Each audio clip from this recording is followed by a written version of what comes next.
And now, it's time for another Dice Tower review with Tom Vasel.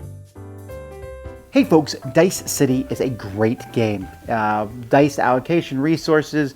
This is like a classic style game. If you like games like Settlers of Catan, this really works well.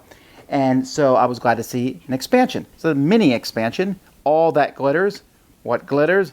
Of course, gold. This adds a new resource to the game and a few new cards. Not very much at all, so let's get into it.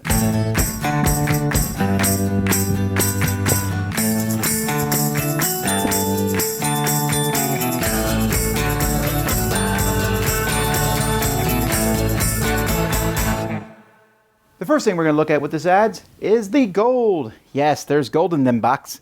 There's a bunch of gold tokens in here, and there's a new basic building, gold mines, which require one of each resource, and when you get it, you get a gold.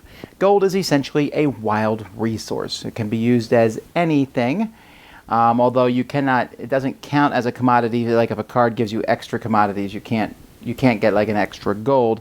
So there's some restrictions on it, but basically not. Now, getting a wild resource is okay, but what makes the gold useful are the new buildings. There are new buildings that are included with this game, and some of them use gold. For example, here, if you build this palace, you pay a gold to get 4 points. Very, very handy. You can also use a gold to buy more soldiers. This adds 2 swords to your army, but you can pay a gold to get an extra 3. This could be 5 if you have gold. So gold is going to be used in that regard.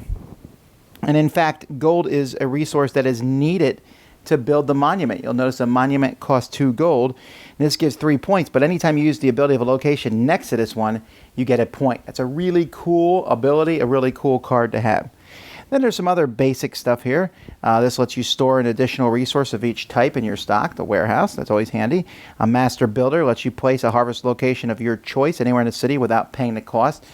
This is very similar to the army one that's in the basic game. We have the armory where you can pay up to 2 resources, and for each one that you pay, add an extra 2 swords to your army. I like the cards that add more army.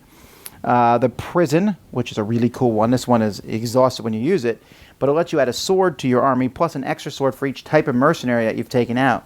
You take out all 3 mercenaries, and this is a 4 every time you use it. Very, very handy.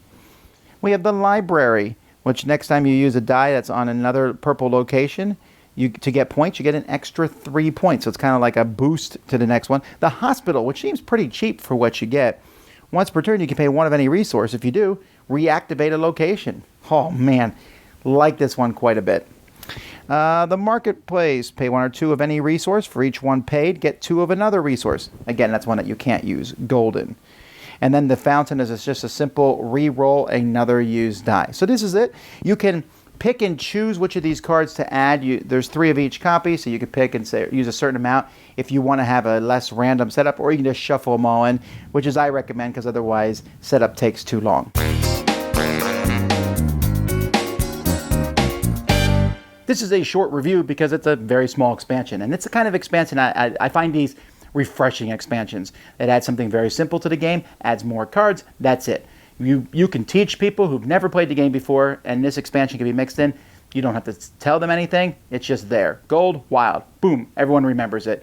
Almost to the point where you're like, why wasn't this in the original game? But, it's very easy to add. I don't bother separating out the buildings and mixing. Let's put them all together. Sure, slight play balance issues maybe, like if you get gold and none of the gold buildings show up, but for the most part, it's not that big of a deal. Gold is intriguing, right? Because it's wild. And I should mention that there's a limited amount of gold depending on the number of players. If you're playing with 4 players, 12 gold.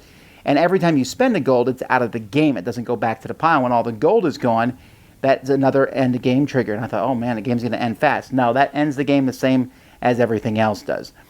But gold is interesting because at first you're like, ooh, I'll take a wild resource. Wild resource is not that big of a deal. I'd rather get 2 of any other resource than a wild. But when you get those other buildings that let you change gold into points or into mercenaries or just building the monument, that's when gold really starts to shine. And it doesn't hurt to have a wild resource, but at first you're like, oh, I must get as much gold as possible. No, you don't need to, and I like it. It feels very balanced. It's easy to throw into the game. So everything fits into the game. I think they can make 20 more of these before the game box is going to run out of room. But a nice addition to Dice City. Not necessarily essential, but if you own Dice City, you probably should get it. All that glitters. Dice Tower Judgment approved. Thanks so much for watching the Dice Tower videos. Find more great videos and reviews, as well as our top-rated audio podcast at Dicetower.com. You can also find other great shows at Dicetowernetwork.com. I'm Eric Summerer, and you've been watching The Dice Tower. The Dice Tower is sponsored by Cool Stuff Inc., where you can find great games for great prices. Cool stuff in stock. Check them out at CoolStuffInc.com. Shut the door. There.